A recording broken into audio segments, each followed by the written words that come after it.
Hello everybody. आज हम बात करते हैं करंट की एक और इम्पोर्टेंट न्यूज़ की। सबसे पुरानी द्रविड़ भाषा कौन सी है, कन्नड़ या तमिल? वैज्ञानिकों की बात सुने, मशहूर हस्तियों की नहीं। आगे हम इस खबर की चर्चा करेंगे। खबर क्या है? हाल ही में अभिनेता कमल हसन ने यह घोषणा करके विवाद खड़ा कर दिया है कि कन्नड़ तमिल से पैदा हुई है।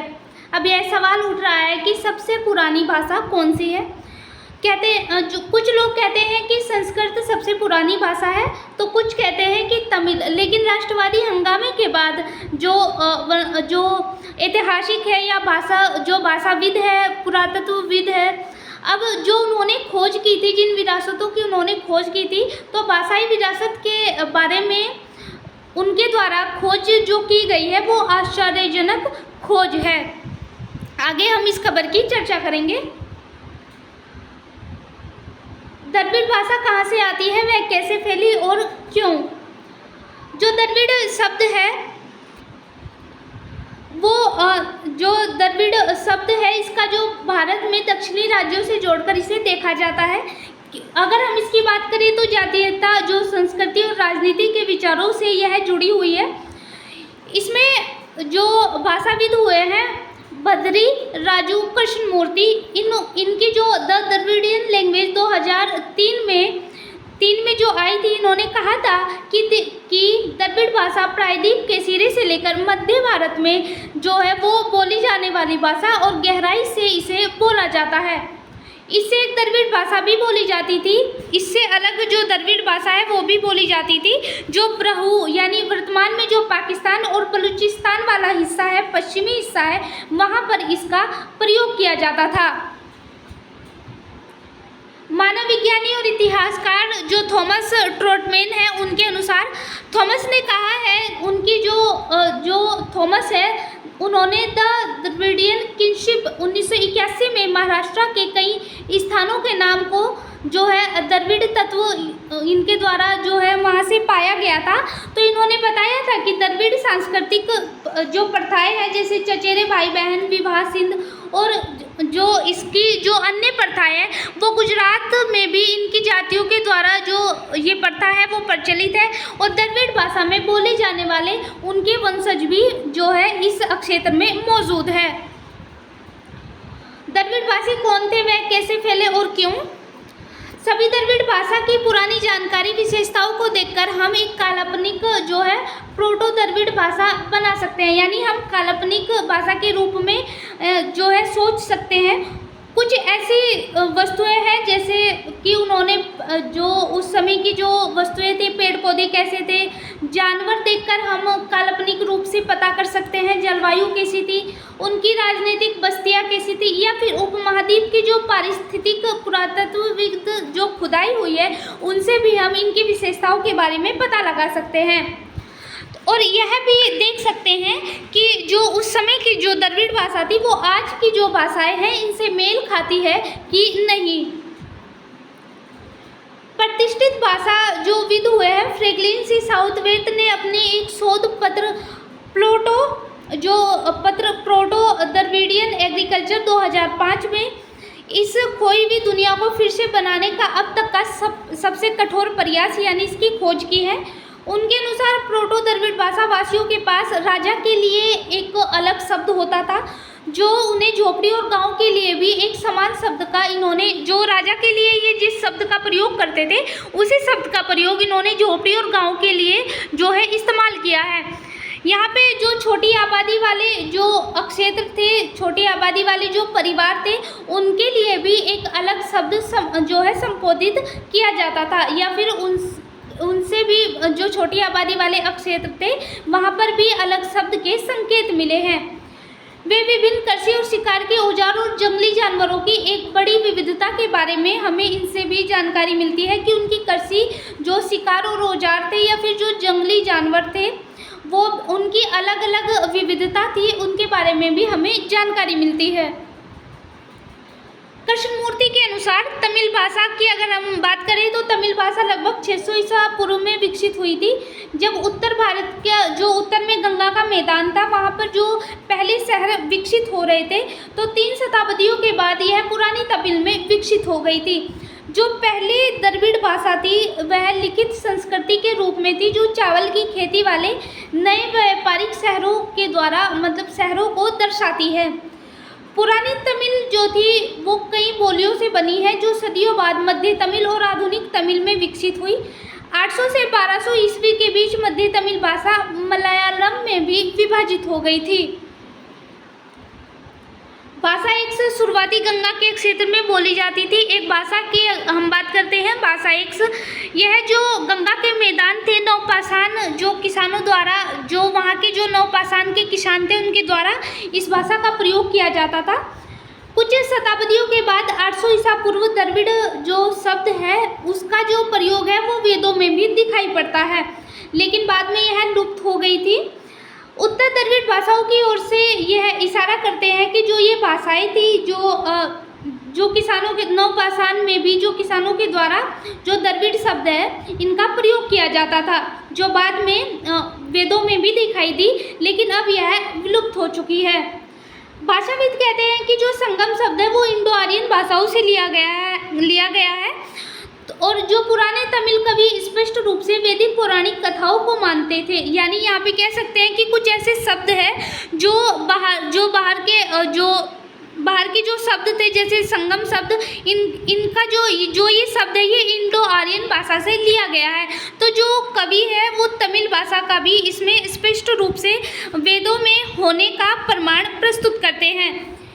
इस बीच लगभग उत्तर भारत में प्रकृति साहित्य का विकास हुआ, जिसने धर्म और संस्कृत के प्रभुत्व को खत्म कर दिया। जो वेदों में संस्कृत का वर्णन है, प्राचीन साहित्य का जब विकास हुआ उत्तर भारत में, तो वेदों में संस्कृत का जो प्रभुत्व था वो खत्म होता चला गया। कौन सी भाषा सबसे पुरानी आई, नई आई या फिर आधुनिक भाषाओं की कैसे उसमें विविधता है वो कैसे नजर आती है? सभी अलग अलग भाषाओं में विविध मूल आधार लिए गए हैं। यानी जैसे हमें अभी संगम शब्द पढ़ा है ये इंडो से लिया गया है, तो ऐसे ही कुछ भाषाओं के ऐसे विविध जो शब्द है वो अलग अलग विविध मूल से लिए गए हैं। सदियों तक चली आ रही भारत की आधुनिक भाषा विविधता है वो कहीं भी इसमें नजर नहीं आती है। हम वास्तव में जटिल बहुआयामी और जो मिश्रण जो भाषा है उसका जो उनके शब्द है, जो जिन तकनीक है उनके विचारों को हम अपनाते हैं उन्हीं को हम बोलते हैं। तो यह कथन सामान्य रूप, यह जो कथन है सामान्य है कि ए जो भाषा है वो पहले आई या फिर जो बी भाषा है वो ए भाषा से पुरानी है।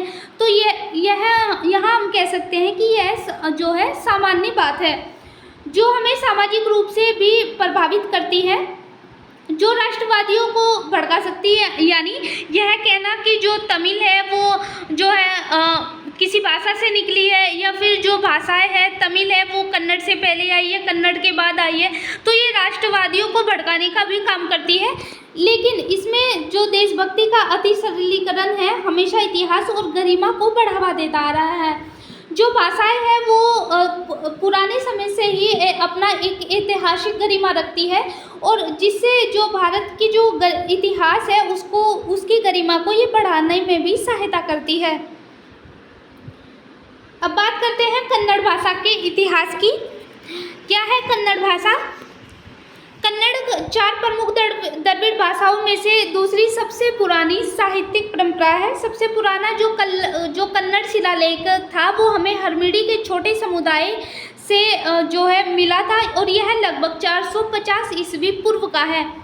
कन्नड़ लिपि अशोकान ब्राह्मण लिपि की दक्षिणी किस्म से विकसित हुई है जो तेलुगु लिपि से बहुत मिलती जुलती है। इस लिपि के हमें 3 ऐतिहासिक चरण मिलते हैं। सबसे पुराना जो है वो पुराना कन्नड़ है 450 से 1200 ईस्वी पूर्व। मध्य जो कन्नड़ है वो 1200 से 7000 ईस्वी पूर्व और जो आधुनिक कन्नड़ है वो 1700 ईस्वी पूर्व से वर्तमान तक है। तो जो कन्नड़ भाषा है इसका जो इसके प्रमाण हमें मिलते हैं वो 450 ईस्वी पूर्व से हमें जो हरमिडी के जो शिलालेख मिले थे वहाँ से इसके प्रमाण मिलते हैं। कन्नड़ भाषा जो है द्रविड़ भाषा का द्रविड़ भाषा के ही परिवार का सदस्य है। दक्षिणी भारत में कर्नाटक राज्य की यह एक आधिकारिक भाषा है जिसे कन्नड़ कर्नाटक की सीमा से जो कर्नाटक के जो लगे राज्य है वहाँ पे भी कन्नड़ भाषा का प्रयोग किया जाता है। भारत सरकार ने इसे 2008 में जो है कन्नड़ भाषा को शास्त्रीय भाषा का दर्जा दे दिया था। कन्नड़ भाषा बोली जाने जहाँ पर जो कन्नड़ भाषा है वो बोले जाने वाले राज्य कर्नाटक। कन्नड़ कर्नाटक की आधिकारिक भाषा है। इस राज्य में 2/3 से अधिक आबादी जो है आबादी वाले लोग हैं उसे अपनी मातृभाषा के रूप में कन्नड़ भाषा का प्रयोग वे लोग करते हैं। तमिलनाडु, यहाँ कन्नड़ भाषी लोगों की संख्या 1.23 मिलियन है जो लोग कन्नड़ भाषा का प्रयोग करते हैं। महाराष्ट्र, यहाँ पर 9,93,000 लोग कन्नड़ भाषा का प्रयोग करते हैं। आंध्र प्रदेश और तेलंगाना की बात करें तो इन राज्यों में 5,33,000 लोगों के द्वारा कन्नड़ भाषा बोली जाती है। तो यहाँ पे अलग अलग जो राज्य हैं उनमें जो कन्नड़ भाषा का बोलने का अनुपात है वो बहुत ज़्यादा अधिक है। विदेशों में भी कन्नड़ भाषा का प्रयोग किया जाता है। अगर हम बात करें कनाडा की, यहाँ पर 4,000 लोग इस भाषा का प्रयोग करते हैं। सिंगापुर की जो 2018 की जनगणना हुई थी उसके अनुसार 22,000 लोग कन्नड़ भाषा का प्रयोग सिंगापुर में करते हैं। तो कन्नड़ भाषा का जो प्रयोग है वो भारत के राज्यों के साथ साथ विदेशों में भी कन्नड़ भाषा का प्रयोग किया जाता है। अब बात करते हैं तमिल भाषा के इतिहास की। सबसे प्राचीन तमिल लेखन 5वीं शताब्दी ईस्वा पूर्व के जो शिलालेख मिला था और बर्तनों के टुकड़े मिले हैं जहाँ पर इसके होने के प्रमाण मिलते हैं। इन्हें व्याकरणिक और शाब्दिक परिवर्तन के विश्लेषण के माध्यम से 3 अवधियों में विभाजित किया गया है। सबसे पहला है पुराना तमिल जो लगभग 450 ईसा पूर्व से 700 ईस्वी तक था। मध्य तमिल 700 से 1600 ईस्वी तक और जो आधुनिक तमिल है वो 1600 से अब तक है। तो ये जो तमिल भाषा का इतिहास है ये भी हमें शिलालेख और बर्तनों के जो टुकड़े उस समय मिले हैं जो उन पर लिखित प्रमाण थे उनसे हमें यह प्रमाण मिलते हैं कि उस समय भी जो है तमिल भाषा का प्रयोग होता है और इन्हें 3 अवधियों में बांटा गया है। तमिल भाषा द्रविड़ भाषा का ही एक परिवार का सदस्य है जो मुख्य रूप से भारत में बोली जाती है। 2004 में भारत सरकार ने जो है तमिल भाषा को शास्त्रीय भाषा घोषित कर दिया गया था। यह 3 मानदंडों को पूरा करती है। जो 2004 में इसे शास्त्रीय भाषा इसे घोषित किया गया था, इसलिए किया गया था क्योंकि जो है इसकी जो उत्पत्ति है वो बहुत ज़्यादा प्राचीन है और यह जो है ये एक स्वतंत्र परंपरा है। प्राचीन साहित्य का एक जो है इसमें बहुत बड़ा भंडार है, तो इसलिए इसे शास्त्रीय भाषा घोषित कर दिया गया था। ये एक जो है जो तमिल भाषा है ये एक आप देख सकते हैं ये प्रमाण मिला है हमें तमिल भाषा के होने का। इसके अलावा जो है श्रीलंका और सिंगापुर ने भी इस भाषा को यानी तमिल भाषा को आधिकारिक भाषा के रूप में दर्जा दिया है। वहाँ पे इसे आधिकारिक भाषा के रूप में प्रयोग किया जाता है। कौन कौन से राज्यों में बोली जाती है तमिल? यह भारतीय राज्य तमिलनाडु केंद्र प्रदेश जो केंद्र शासित प्रदेश है वहाँ पर बोली जाती है। पांडुचेरी केंद्र शासित प्रदेश में। दक्षिणी भारत के जो राज्य है केरल, कर्नाटक, आंध्र प्रदेश, तेलंगाना में भी इसका प्रयोग किया जाता है। यह संविधान की 8वीं अनुसूची में इसे शामिल किया गया है। इस भाषा का प्रयोग विदेश में भी होता है। श्रीलंका और सिंगापुर में तो इसे जो है आधिकारिक भाषा के रूप में प्रयोग किया जाता है, लेकिन इसका प्रयोग मलेशिया, मॉरिशस, फिजी, दक्षिण अफ्रीका, तमिल जो बोलने वाले लोग हैं वहाँ पे भी बहुत बड़ी संख्या में मिलते हैं। तो ये जो भाषाएं हैं इनका जो प्रमाण मिले हैं वो प्राचीन समय से ही हमें मिलते रहे हैं, चाहे वो कन्नड़ भाषा हो, तमिल भाषा हो। तो ये कहना सही नहीं है कि कन्नड़ तमिल से पहले आई या फिर तमिल कन्नड़ जो है इनसे पहले आई।